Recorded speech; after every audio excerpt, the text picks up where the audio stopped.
Bonjour à tous, comment allez-vous? Ça va par la grâce de Dieu? Chaudement ce matin? Oui, ça va. On croit que le Seigneur il est là, il est présent. Nous sommes dans sa maison en ce moment et nous voudrions vraiment voir sa gloire une fois de plus dans nos vies. Je vous invite à vous mettre debout, nous allons prier à nouveau.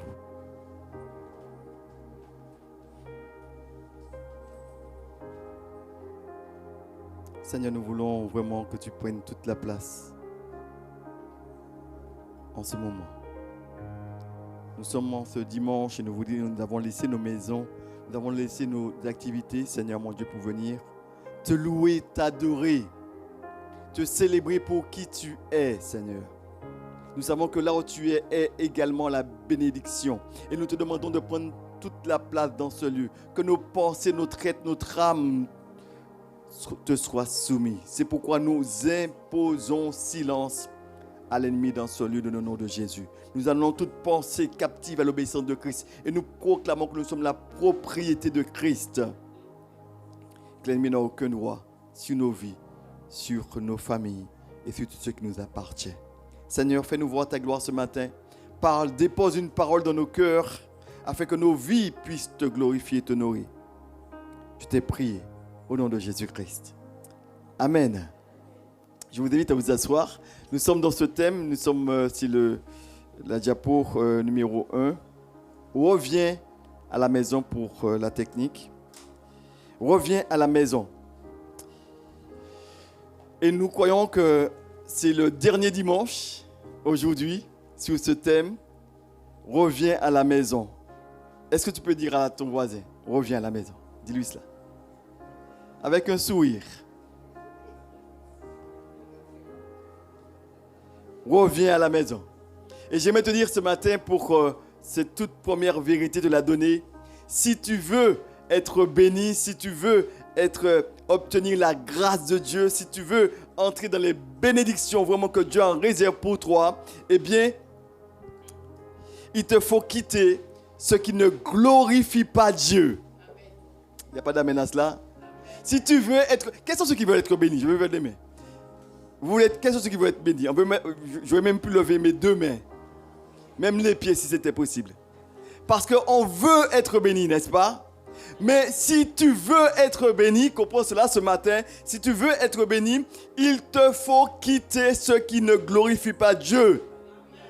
Quitter ce qui ne glorifie pas Dieu. Dis à ton voisin, il faut quitter ce qui ne glorifie pas Dieu. Dis-lui cela.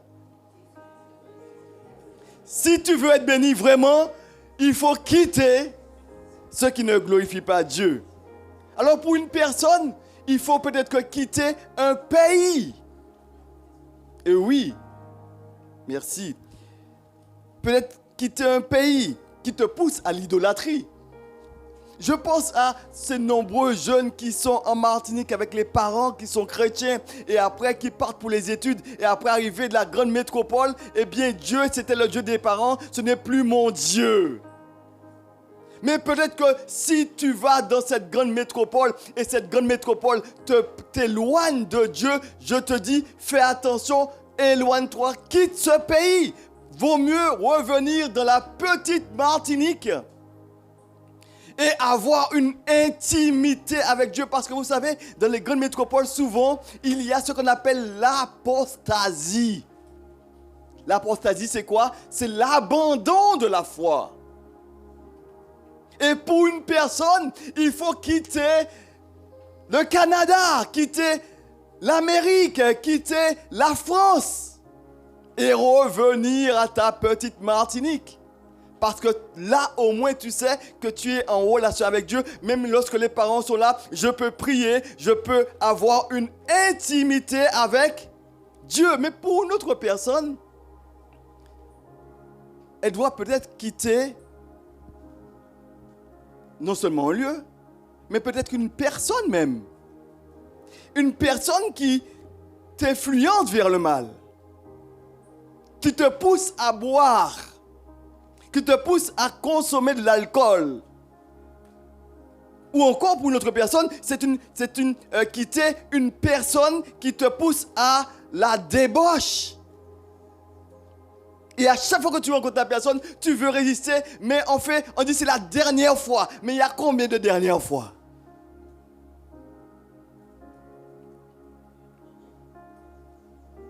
Ce petit ami qui t'attire dans les choses qui ne glorifient pas Dieu, qui te pousse à l'extrême.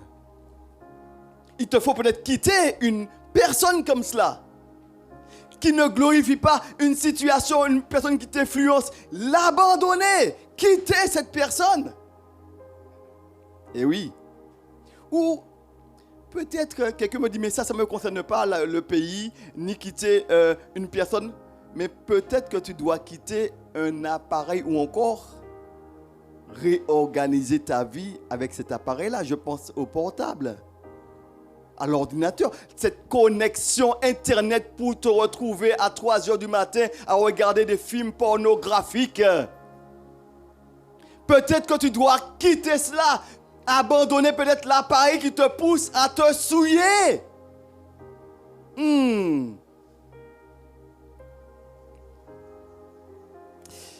Nous allons lire une histoire dans la Bible où il y avait une femme qui a quitté Moab pour venir à Bethléem. Sans plus tarder, ouvre ta Bible, nous allons lire ensemble dans Ruth au chapitre 1er.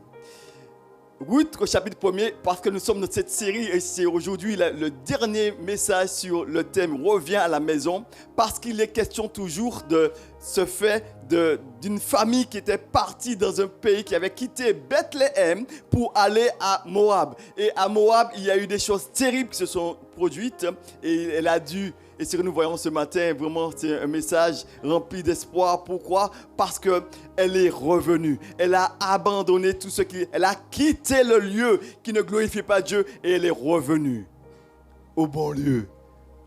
Amen. Nous lisons ensemble dans Ruth au chapitre 1er. Il est dit ceci. Du temps des juges, il y eut une famine dans le pays. Un homme de Bethléem, de Juda, partit avec sa femme et ses 2 fils pour faire un séjour dans le pays de Moab. Le nom de cet homme était Elimelech, celui de sa femme, Naomi, et ses 2 fils s'appelaient Malclon et Kiljon.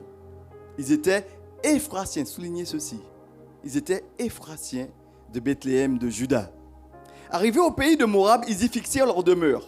Elimelech, mari de Naomi, mourut et elle resta avec ses 2 fils.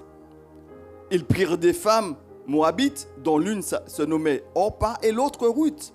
Et ils habitèrent là environ 10 ans. Maclon et Kiljon moururent aussi tous les 2. Et Naomi resta privée de ses 2 fils et de son mari. Puis elle se leva, elle et ses belles-filles, afin de quitter le pays de Moab, car elle apprit du pays de Moab que l'Éternel avait visité son peuple et lui avait donné du pain. Elle sortit de ce lieu qu'elle habitait, accompagnée de ses 2 belles-filles, et elles se mirent en route pour retourner dans le pays de Juda. Il est dit ceci, maintenant, on va faire un saut. Verset maintenant 19. Regarde avec moi. Elles firent ensemble le voyage jusqu'à leur arrivée à Bethléem. Et lorsqu'elles entrèrent dans Bethléem, toute la ville fut émue à cause d'elle. Et les femmes disaient, est-ce là Naomi? Elle leur dit, ne m'appelez pas Naomi, appelez-moi Mara, car le Tout-Puissant m'a rempli d'amertume. J'étais dans l'abondance à mon départ, et l'Éternel me ramène les mains vides. Pourquoi m'appellerez-vous Naomi, après que l'Éternel s'est prononcé contre moi et que le Tout-Puissant m'a affligé? Ainsi revinrent du pays de Moab Naomi et sa belle-fille Ruth la Moabite. Et ils arrivèrent à Bethléem au commencement de la moisson des orges. Est-ce qu'on peut dire amen à la parole de Dieu? Ce texte, pour vous qui n'étiez peut-être pas présents pour les 2 prédications, donc vous pouvez éventuellement les avoir sur YouTube, sur la chaîne Étincelle. Mais j'aimerais que nous puissions néanmoins à nouveau poser le contexte. C'est toute une famille qui décide de quitter Bethléem. C'est une première scène qui se déroule. un homme appelé Elimelech, qui veut dire « l'Éternel est mon roi », il va quitter la maison de Bethléem, Bethléem qui veut dire, nous avons vu en hébreu, qui veut dire maison de pain. Il va quitter la maison de pain pour chercher solution dans le pays de Moab. Pensant, eh bien, il était pris entre deux feux, la foi ou la raison. La foi dit, reste sur place, fais confiance à Dieu, mais la raison dit, mais non, mais fais en toute baguette, faut un petit coup de débrouillard, hein. Et il s'est dit, mais voilà-t-il pas que ma femme, elle manque de force, mes enfants sont malades, il faut bien faire quelque chose, voyons. Et il va décider de partir, c'est la première scène. Pour aller où c'est? Le pays de Moab. Le pays de Moab est considéré eh bien, comme le pays qui est très attrayant, mais Moab veut dire issu d'un père, et c'est un pays qui était très idolâtre. Peut-être qu'il y avait là à manger, mais Dieu n'y était pas. Et ils prennent la décision de partir ensemble. Mais la deuxième scène que nous avons déjà vue, c'est qu'ils arrivent à Moab. À Moab, ils pensaient justement faire simplement un séjour. Et ne va-t-il pas qu'ils y font leur demeure? Parce que nous avons dit ceci, mettre ton petit doigt dans le péché, c'est tout ton corps qui y passe. Et là, Elimelech, lui qui dit l'Éternel est mon roi, eh bien, il ira dans le pays de Moab. Il va abandonner son Dieu, abandonner la maison de Dieu et il va se retrouver à Moab. Mais à Moab, il va voir, c'est la diapo suivante, merci, la deuxième diapo, où il est question, eh bien, de cette vérité. Merci. La deuxième.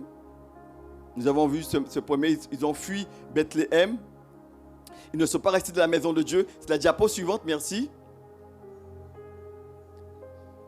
Ils sont arrivés à Moab, et à Moab, eh bien, c'est là où, en fait, Elimelech va perdre sa vie.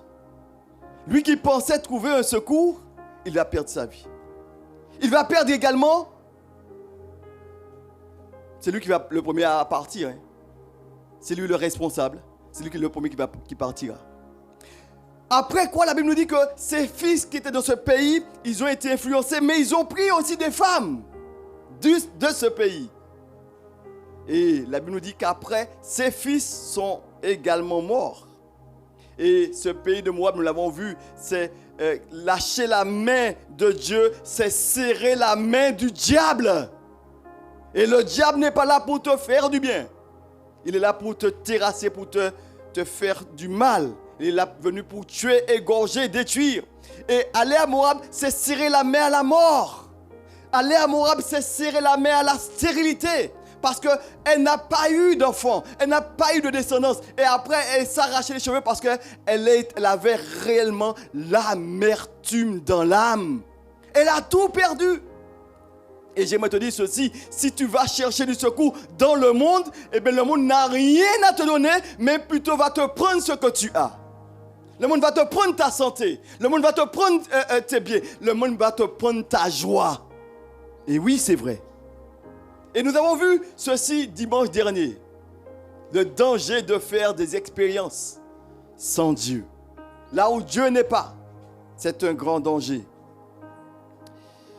Mais le titre de notre message et de notre série, c'est « Reviens à la maison ». Parce que Naomi, elle n'est pas restée dans ce pays. Elle a dit au bout d'un moment, elle avait tout perdu.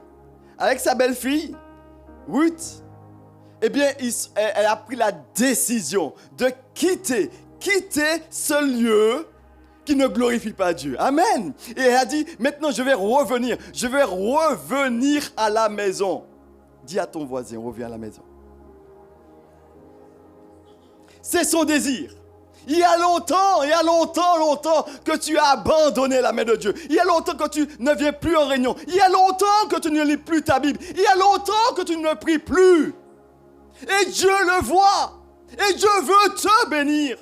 Mais il y a une chose aussi qui te tient. Parce que quand tu lâches la main de Dieu, c'est tenir la main du diable. Et il y a quelque chose qui te tient. Mais je vais te dire ce matin, Dieu est capable de te libérer. Dieu est capable de changer ta vie. Dieu peut te faire connaître des jours meilleurs. Alléluia. Alléluia, c'est vrai. Et c'est ce qui s'est produit pour Naomi. Et nous voyons que dans ce texte, vraiment une chose extraordinaire. Cette femme, elle va dire, mais écoute, là, ce pays, j'ai suffisamment subi. J'ai l'amertume dans l'âme. Maintenant, je retourne. Je retourne parce que je sais que là, même lorsque c'est difficile, vaut mieux rester là où Dieu est. Et elle s'est éloignée. Elle a dit qu'elle va revenir. Cette histoire me fait penser à une belle histoire de la Bible également. Celle qu'on appelle du fils prodigue. Le fils prodigue. Lui également, il était avec ses parents. Il était dans la maison de son père. Et dans la maison de son père, il voyait et il était à l'intérieur, mais il était mort spirituellement. Parce que son père va dire ceci, mon fils que voici était mort, il est revenu à la vie. C'est-à-dire que tu peux être vivant chez tes parents, mais tu es mort spirituellement. Et Dieu le voit. Et qu'est-ce qui t'intéresse comme ce jeune homme? C'est aller dans le monde, c'est faire des expériences. Et j'aimerais te dire, parents, ne retiens pas l'enfant. Laisse-le faire ses expériences. Mais tu dois prier pour lui. Il y a-t-il des parents là? Il n'y a pas d'aménace là? Parents, tu dois prier. Tu ne peux rien faire au bout d'un moment. Quand tu as fait l'enseignement, laisse l'enfant partir. Mais le moment venu, Dieu saura le ramener. Alléluia. Et je vais te dire, parents, ne baisse pas les bras. Mets ta confiance sur le Seigneur. Si tu t'appuies sur le Seigneur, tu verras la gloire de Dieu. C'est un encouragement pour un parent ce matin. Tu n'as pas encore vu tes enfants, mais tes enfants viendront. Alléluia. Toi, reste au pied du Seigneur. Reste dans la prière. Et attends. Parce que jamais Dieu n'abandonne ses enfants. Et quand tu t'attends à Dieu, certainement Dieu te fera voir sa gloire. Il n'y a pas d'un parent qui dit amen à cela? Qu'il en soit ainsi dans ta vie. 3 parents. Et ce jeune homme riche, ce jeune homme, il a voulu vraiment faire des expériences. Il était dans la maison du père, mais il a dit, mais ah oui, mais les autres, au moins ils sortent, ils sont vivants. Je suis jeune, je dois faire mes expériences. J'aimerais te dire, fais attention aux expériences parce que tu peux faire des expériences amères. Parce que lâcher la main de Dieu, c'est tenir la main du... Dis-lui ça, il n'a pas bien entendu. Dis ça à tout le monde. Lâcher la main de Dieu, c'est tenir la main du... Et oui. Mais ce n'est pas ce que Dieu veut. Dieu veut que tu puisses lui tenir la main. Mais ce que j'aime avec le Seigneur, c'est que même lorsqu'on lâche la main du Seigneur, lui, il nous tient la main. Parce que si nous sommes infidèles, lui, il demeure. Alléluia. Lui, il demeure fidèle. Donc, si ton enfant a lâché la main du Seigneur, ne t'inquiète pas. Le Seigneur le tient. Et si toi tu intercèdes pour lui, le Seigneur ne va pas le lâcher. Accorde-toi qu'il reste de l'intercession. Vous savez, tant que vous connaissez cette image avec Moïse, avec Aaron et Hur, tant qu'il y avait intercession, il y avait la victoire. Même lorsque tu ne vois pas la victoire est là. J'aimerais te dire ceci, quand tu pries, tu sais amener à l'existence ce qui n'existait pas. Tu sais prendre par la foi. Tu peux croire que ton enfant est loin, mais tu peux croire que Dieu est capable. Parce que dans la prière, tu le ramènes. Même lorsque tes yeux ne voient pas qu'il s'éloigne, mais tu crois que Dieu est capable de le ramener. Amen. Je ne sais pas où est ton enfant en ce moment. Dans quoi il est. Où est-ce qu'il est. Et ce qui déchire le cœur d'un parent, c'est de voir que quand tes enfants sont loin de Dieu, il n'y a rien de plus terrible que cela. Mais cet homme, dans l'histoire du fils prodigue, il n'a pas retenu son fils, il l'a laissé partir. Mais il veillait, il regardait, parce que toi, parents, ton cœur est attristé. Tant que l'enfant n'est pas revenu, tu pries, tu attends, tu regardes, jusqu'à ce qu'il vienne, parce qu'il va revenir, parce que tu es de l'intercession. Alléluia. Mais ce jeune homme, il voulait profiter de la vie. Il voulait se réaliser. Prêt à brûler la chandelle par les deux bouts, s'il le faut. Mais je veux y arriver.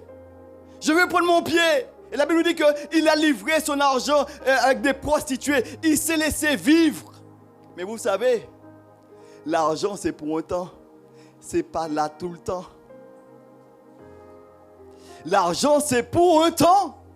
Et la Bible nous dit qu'au bout d'un moment, il a connu la famine. Et la famine qu'il a connue, eh bien, il n'avait plus rien à manger. J'aimerais te dire une fois de plus, le monde va te prendre ce que tu as, mais tu n'auras rien. Parce que pourquoi? Aller là où Dieu n'est pas, c'est entrer dans la misère. Alléluia.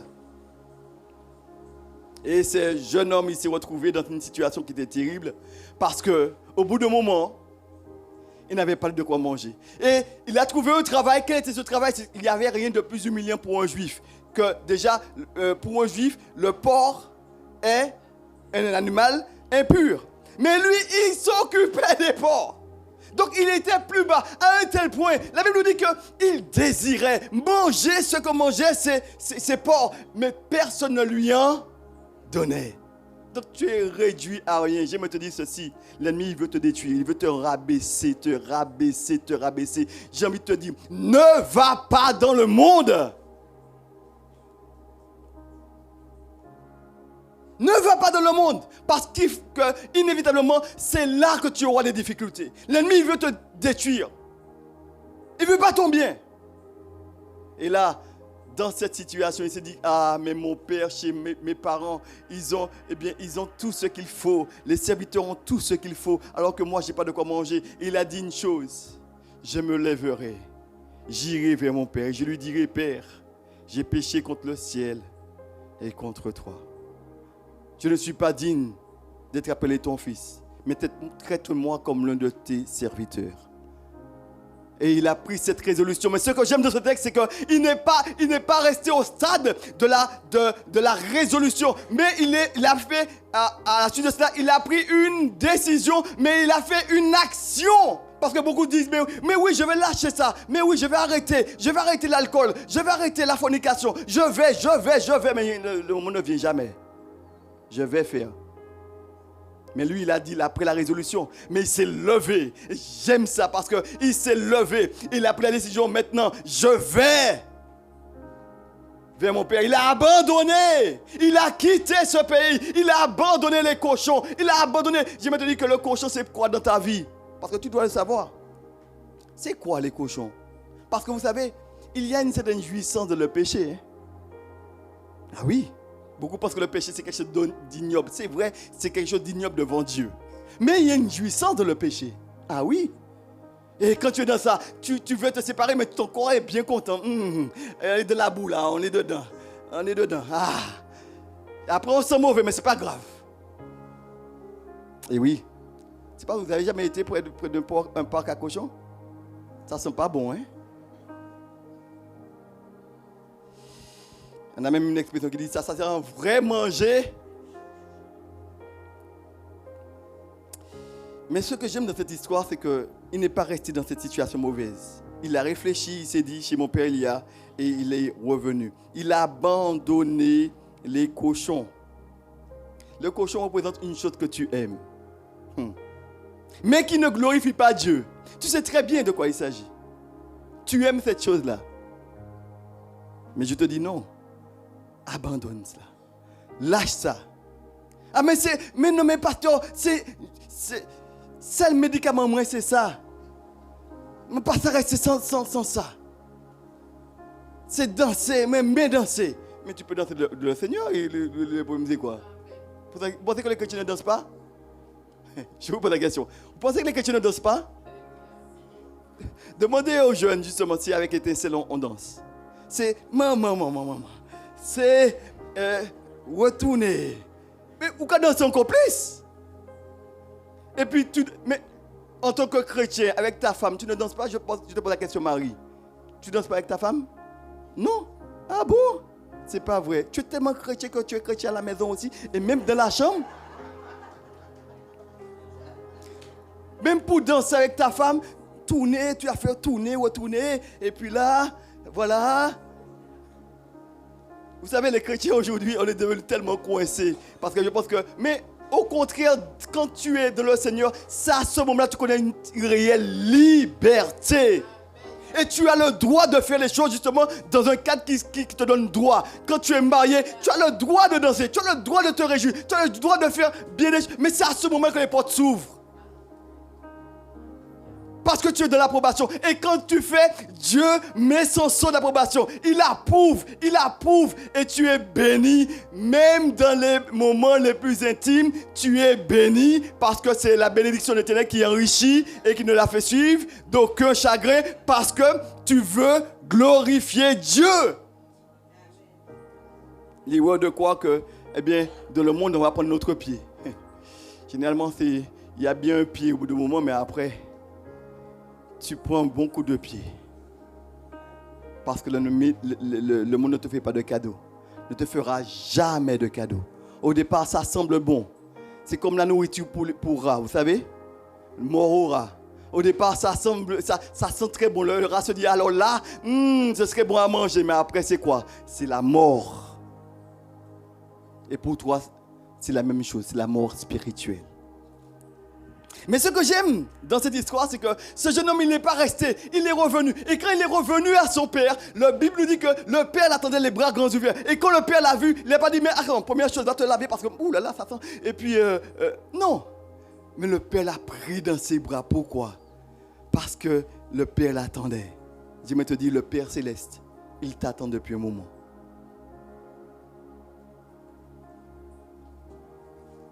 Il t'attend depuis un moment. Il te dit en ce matin, reviens à la maison. Naomi, elle aussi, elle va prendre la décision de quitter Moab. Quitter ce pays de mort, quitter ce pays de stérilité, quitter ce pays d'expériences mauvaises, des expériences amères pour revenir à Bethléem, revenir à Dieu. C'est revenir à la bénédiction. Dis à ton voisin, revenir à Bethléem, c'est revenir à la bénédiction. Dis-lui cela. Il n'a pas bien compris. Alors dis-lui ça autrement. Dis-lui, revenir là où Dieu est, c'est entrer dans la bénédiction. Dis-lui ça. Amen. Naomi, quand elle a quitté ce pays, elle est revenue à Bethléem, elle a obtenu la grâce de Dieu. Alléluia. Parce que quand tu reviens au Seigneur, Dieu, il renouvelle ses bénédictions dans ta vie. Et à ce moment-là, tu es béni à nouveau. Et Dieu ne tient pas compte de ton passé, mais il te dit, maintenant, mon fils, puisque tu es revenu, maintenant, on va faire la fête. Pourquoi? Tu étais mort, maintenant, tu es revenu à la vie. Naomi, elle va revenir. Naomi a quitté Moab pour revenir à Bethléem. Car Dieu avait visité son peuple. Elle a entendu cela. On comprend que dans ce texte, son mari est mort à Moab. Ses enfants sont morts à Moab. Elle a eu de la tristesse. Elle était amère. Elle était de la tristesse profonde. Mais elle a dit une chose très importante. Je vais quitter ce lieu. Je vais revenir. Et quand elle revient, elle obtient grâce. Alors, vous savez, notez bien ceci. Parce que le nom Naomi veut dire en hébreu beauté, douceur. Et certainement qu'elle était belle. Certainement qu'elle est peut-être douce. Mais il y avait aussi, dans ce mot, il y a ce qui manque de force. Elle était peut-être belle, douce, mais peut-être faible. C'est pourquoi qu'elle a peut-être donné des fils tels que Malcolm et Kilijon, c'était justement un qui veut dire malade et l'autre languissant. Donc ses enfants étaient déjà malades. Parce qu'elle-même, elle était dans une situation de faiblesse, qui manque de force. Mais dans le nom de Naomi, ce qu'il y a de précieux, et je vous dis bien aimé, dans la parole de Dieu, il y a des richesses. Telles que dans l'hébreu, on peut relever cette notion. Il y a dans le nom de Naomi la notion de la grâce de Dieu. À un tel point que certains théologiens ont traduit le nom Naomi par ma gracieuse. Pour dire que le nom Naomi, dans l'étymologie, il y a la notion de la grâce. La grâce. Autrement dit, Dieu fait grâce à tous ceux qui manquent de force. Dans son nom Naomi, il y avait la source de la raison pour laquelle elle n'est pas morte également au pays de Moab. Elle aurait pu mourir, n'est-ce pas? Si son mari est mort, si ses enfants sont morts, elle aurait pu mourir aussi. Elle n'est pas morte, pourquoi? Parce que cela nous apprend une qualité, quelque chose de très important sur Dieu. Il est bon que tu puisses comprendre que le Dieu que l'on sert est le Dieu miséricordieux. C'est-à-dire que celui qui fait grâce aux hommes, celui qui comment dire cela? Ne nous punit pas pour ce que nous méritons. Et pourtant, il est celui qui nous fait grâce. Alléluia. Naomi portait dans son nom la grâce. Dieu est un Dieu miséricordieux. Mais lorsque les hommes ont commis les pires choses, la désobéissance, il pardonne, il fait grâce. Dieu fait grâce encore aujourd'hui. J'ai envie de le dire bien fort. Dieu fait grâce encore aujourd'hui. Aujourd'hui, c'est encore un jour de grâce.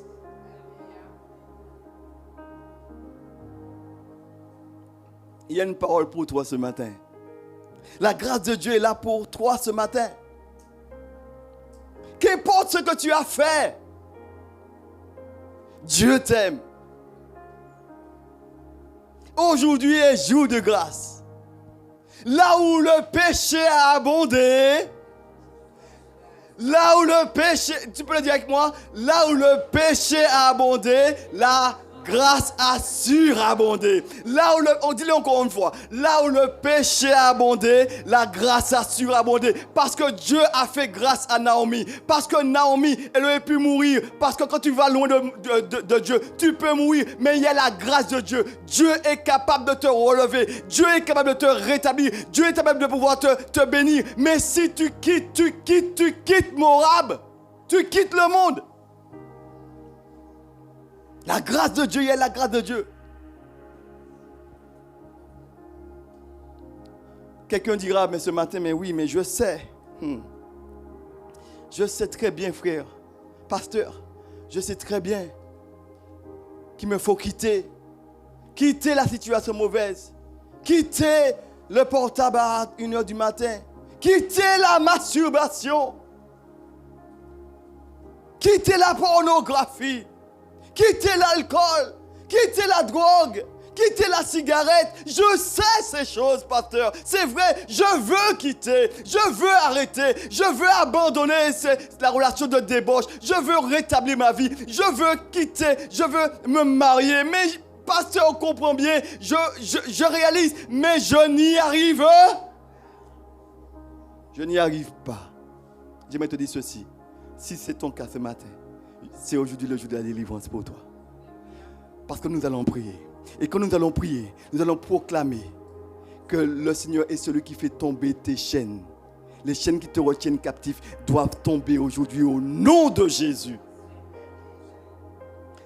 Là où le péché a abondé, la grâce a surabondé.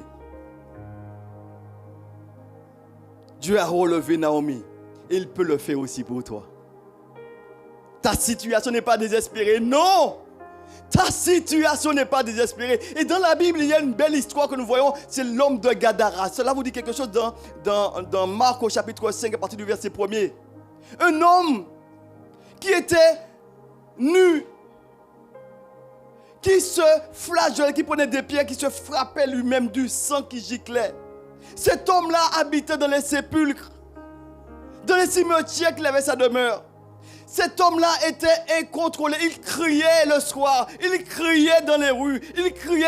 Et les hommes, qu'est-ce que les hommes ne pouvaient rien faire pour lui? Qu'est-ce que les hommes ont fait? Ont décidé de vouloir le saisir et puis l'attacher parce qu'on en a marre avec lui. On n'arrive rien à faire avec lui. Mais cet homme-là, il nous dit qu'il brisait les chaînes. Il était celui que personne ne pouvait doter. Les hommes ne pouvaient rien faire pour lui. Pourquoi? Cet homme était sous l'influence de la puissance des ténèbres. Il était sous l'influence des démons. Il y avait sur lui légion. C'est-à-dire qu'il y avait une multitude de démons sur lui. Et certainement, il avait voulu s'en sortir. Et je ne sais pas, parce que quand on lit la Bible, on voit qu'il était seul. Parce que l'ennemi, il veut toujours t'isoler. Et l'ennemi veut te séparer. Peut-être qu'il avait une famille. Il ne pouvait pas rester de la famille parce que peut-être qu'il cassait tout. Et même il était un problème pour la société.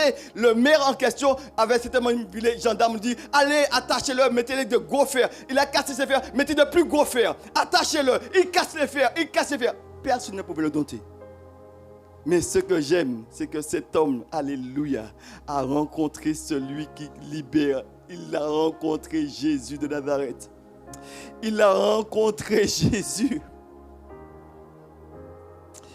Jésus est là pour toi ce matin. Jésus peut te libérer de ces chaînes.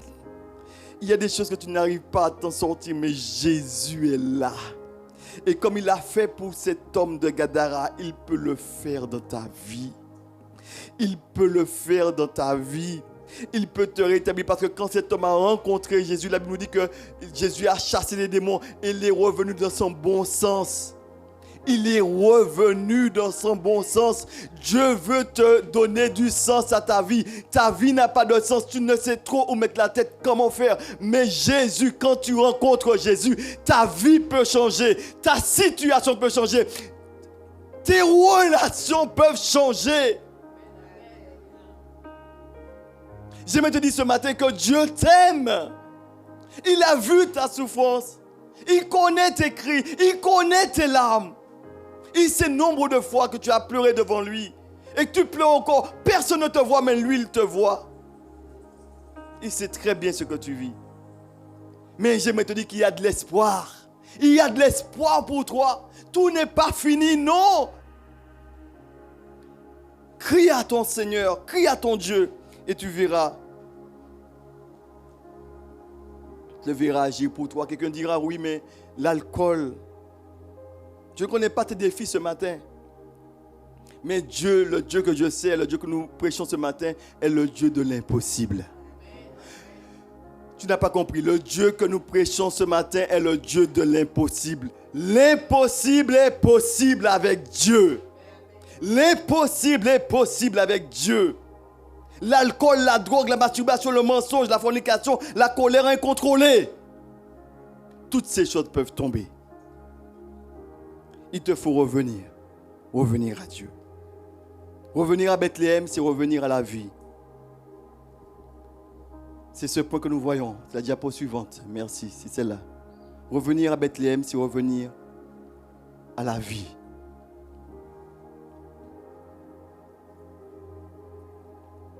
Mais c'est aussi revenir à la fécondité. Revenir à la fécondité. Quand tu reviens au Seigneur, tu reprends vie. Mais ce que j'aime de la parole de Dieu, c'est que Naomi, quand elle est revenue, elle qui a quitté le pays, comprenons ceci, bien-aimé.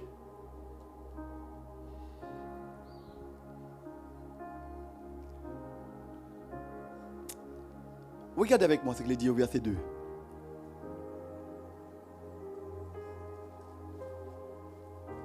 Dans le verset 2, il est dit ceci. Le nom de cet homme était Elimelech. Celui de sa femme était Naomi. Et ses deux filles s'appelaient Malchlon et Kiljon. Et notez bien ceci, ils étaient quoi? Ils étaient Ephrasiens. Ça veut dire quoi? Mais que veut dire le mot Ephrasien? Dans 8 au chapitre verset 2. Merci. Ils étaient Ephrasiens de Bethléem de Juda. Mais que veut dire le mot Ephrasien? Vous savez, en hébreu, Ephrasien c'est un nom, le nom d'une ville. Mais c'est en fait, c'est l'ancien nom de Bethléem. Et précisément, le mot Ephrasien veut dire en hébreu, fécondité. C'est impressionnant. Autrement dit,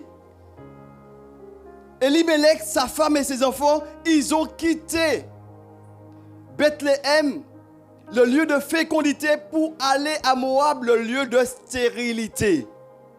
C'est incroyable, hein? Bien-aimés, je ne sais pas si vous réalisez vraiment.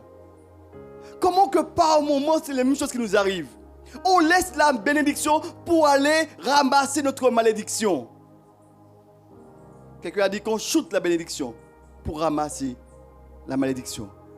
Le pays d'Ephrasien, en fait, Ephrata veut dire fécondité. Et quand elle va, Naomi va te dire, mais tiens, maintenant je laisse Moab, je reviens à Bethléem, je reviens à Ephrata. C'est la diapo, merci. Cela nous parle de quoi? C'est revenir à la fécondité. Revenir à la bénédiction. Revenir à la productivité. Alléluia. Leur erreur d'Elimelech et de Naomi, eh bien, a été de quitter le pays de fécondité pour chercher du secours dans le pays de la stérilité, de la mort. Quel dommage. Et souvent, nous faisons pareil, nous abandonnons. la foi pour nous appuyer sur notre raison. Mais Naomi va revenir au pays de Bethléem. Quand Naomi revient à Ephrata, la fécondité, Naomi, au travers de Ruth, quand on lit l'histoire, on s'aperçoit bien que Ruth, au bout d'un moment, elle va rencontrer un homme. Comment il s'appelle? Boaz. Et elle aura un fils. Et ce fils-là, tenez-vous bien, parce qu'elle n'avait pas d'enfant au pays de Moab. Mais quand elle revient à Ephrata, pays de fécondité, eh bien, elle aura un fils. Là où elle n'avait pas eu de fils, là elle a tout perdu. Quand elle est revenue, eh bien, la bénédiction est revenue. J'aimerais te dire ceci. La bénédiction que tu as perdue des temps, Dieu est capable de te les donner à nouveau. Alléluia. Parce qu'elle est revenue dans le pays de la fécondité. Et quand elle est revenue, Ruth, au bout d'un moment, elle a eu un enfant. Et vous savez, le mieux dans cela, c'est que quand cet enfant-là, c'est pas n'importe quel enfant. Parce qu'à ce qui paraît, sera le grand ou l'arrière-grand-père de David, du roi David. C'est-à-dire que cet homme-là, cet enfant qui va naître, sera une source de grande bénédiction pour la venue du Messie, de Jésus-Christ. Parce que Jésus est de la descendance de David. Autrement dit, alléluia. Quand tu comprends, quand tu reviens à la maison de Dieu, Dieu est capable de t'utiliser. Dieu est capable de te donner des bénédictions qui seront non seulement une bénédiction, non seulement pour toi, mais pour toute ta descendance après toi. Parce que pourquoi? Parce que tu es revenu à la maison et là tu as remis ta foi en action et Dieu à ce moment-là t'a béni, t'a béni, t'a béni, t'a béni et t'a béni encore. Elle aura un fils, un petit-fils. Et ce petit-fils, pourquoi elle l'a eu? C'est parce qu'elle est revenue à la maison. Elle est revenue dans le pays de la fécondité.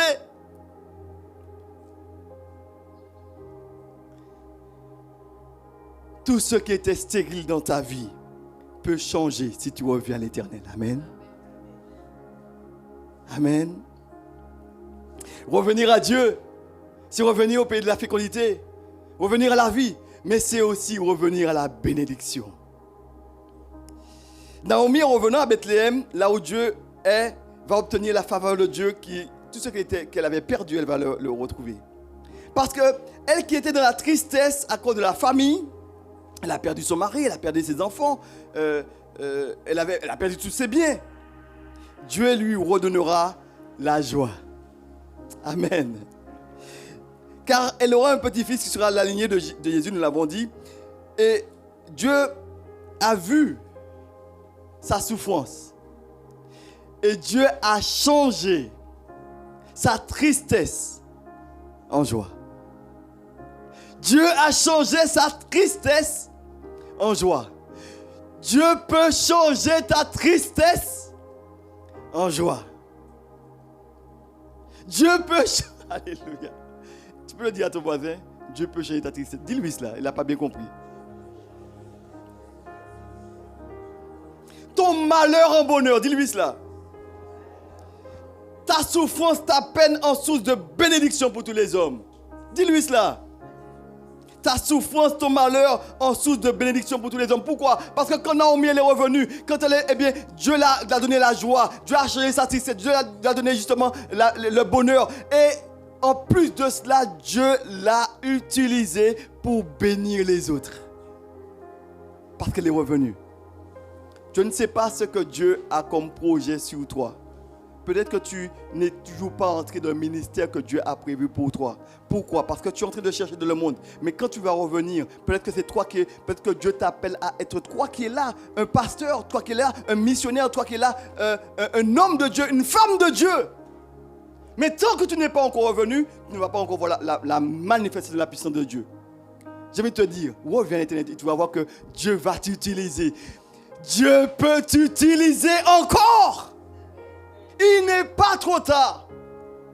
Dieu peut te ramener, il peut te relever, il peut te rétablir afin que tu sois une source de bénédiction partout où tu es. Tu dois le comprendre. Oh Seigneur. Naomi, quand elle est revenue, elle était une source de bénédiction. Parce que Ruth, elle a ramené Ruth. Notez bien ceci et je voudrais justement terminer avec ce point. Vous savez, quand elle est revenue, Naomi, elle a dit à ses 2 belles filles, écoutez, retournez dans vos pays, retournez dans vos maisons de vos pères, parce que là où je vais, je suis de l'amertume et vous augmentez ma douleur.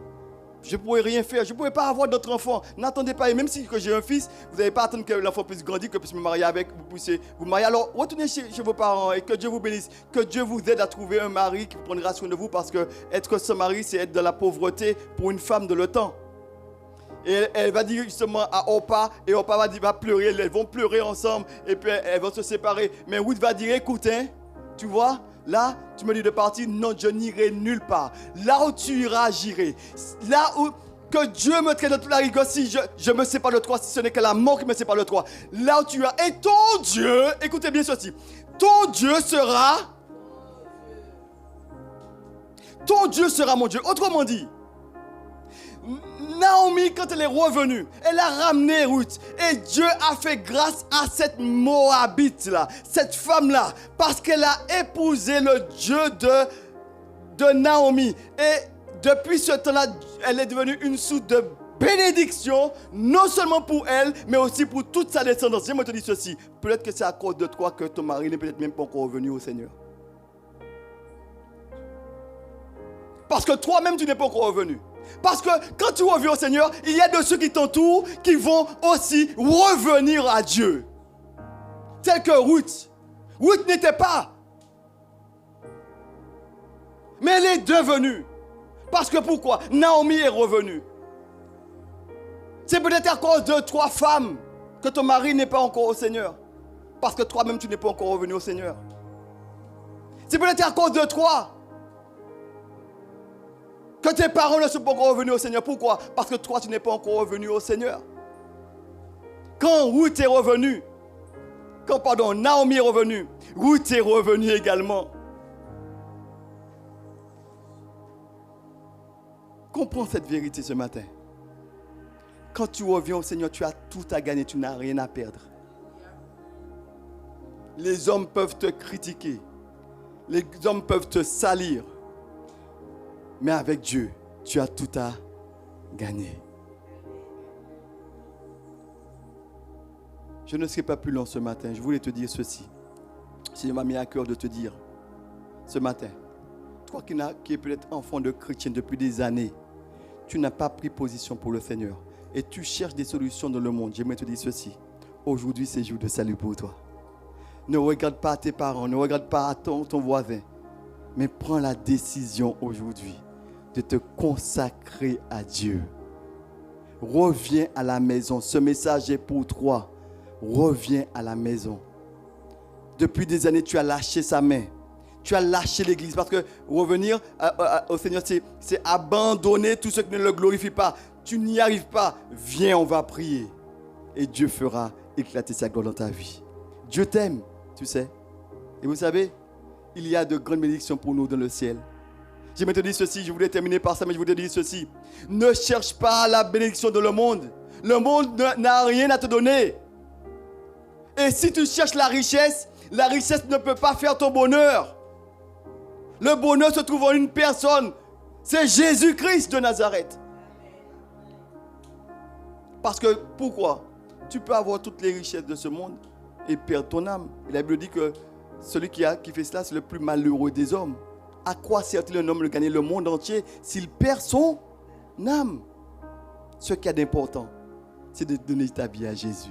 Et quand tu lui donnes ta vie, tu as une assurance. Et dans le ciel, il y a la joie. Dans le ciel, et quand tu sais que tu vas quitter cette terre, parce que tôt ou tard, il te faudra quitter cette terre. Et quand tu vas quitter cette terre, tu auras cette assurance d'être dans les lieux célestes avec Dieu, dans la félicité céleste, et te réjouir, te réjouir, et te réjouir, et te réjouir, et te réjouir, et te réjouir, et te réjouir encore avec Dieu. Reviens à la maison. J'invite au groupe de louanges de se rapprocher. Nous allons nous mettre debout, nous allons prier.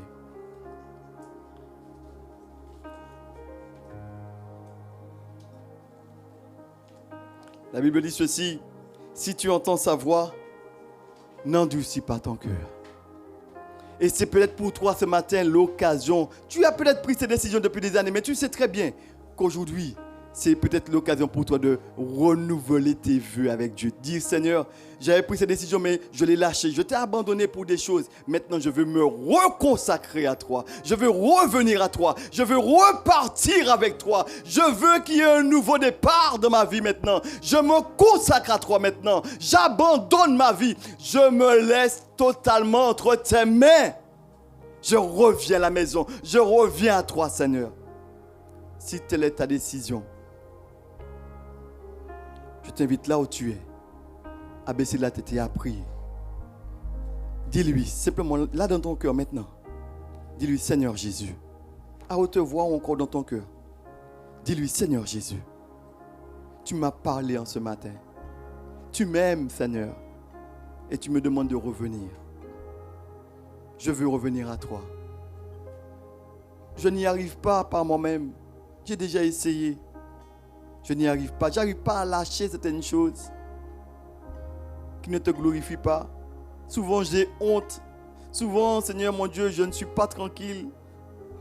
J'ai même honte par moment de prier parce que je retombe dans les mêmes choses. Seigneur, je te prie, viens fais ta demeure en moi.